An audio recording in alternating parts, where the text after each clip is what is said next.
आपण अनेक जिल्ह्यांमध्ये काम केले, गेली 35 वर्ष आपण काम करताय. मुंबईमध्ये खास करून काम करत असताना अनेक इतर ज्या संस्था असतात त्यांना एकत्रितरित्या एका टेबलवर आणून मग त्याच्यावर काम करावं लागतं. मग त्याच्यामध्ये MMRD आहे, PWD आहे, MSRDC आहे, MMRC आहे, रेल्वे आहे.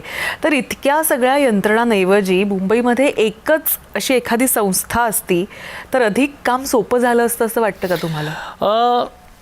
मला असं वाटतं की ही एक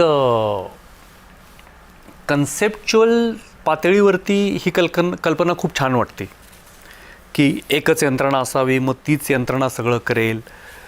मुंबई महानगराचे प्रश्न, व्यवस्था एवढ्या गुंतागुंतीच्या आणि जटिल आहेत की उदाहरण सांगायचं झालं तर एक यंत्रणा असेल तर ती सबब रेल्वे चालवू शकणार नाही.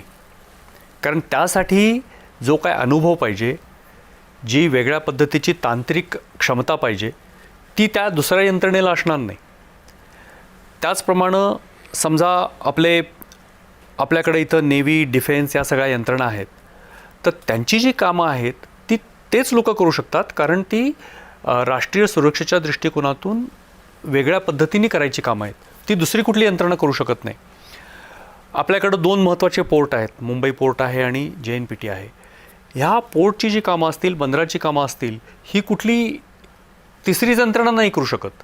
त्याच्यामुळं आपण ज्या वेळेला म्हणतो की एक यंत्रणा असेल तर सगळे प्रश्न मार्गी लागतील, सुलभ होईल, पण मला वाटतं की ही कल्पना काही फारशी व्यवहार्य आहे असं मला स्वतःला वाटत नाही. गुंतागुंतीचं असेल, शहर मोठं असेल तर यंत्रणांची संख्या वाढणारच आहे. याच्यावरती सगळ्यात प्रभावी उपाय म्हणजे या यंत्रणांच्यामध्ये चांगलं समन्वय असणं.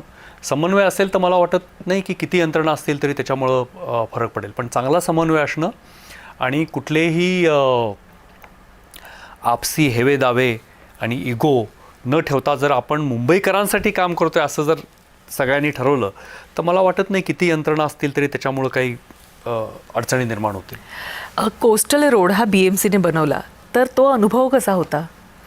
Coastal road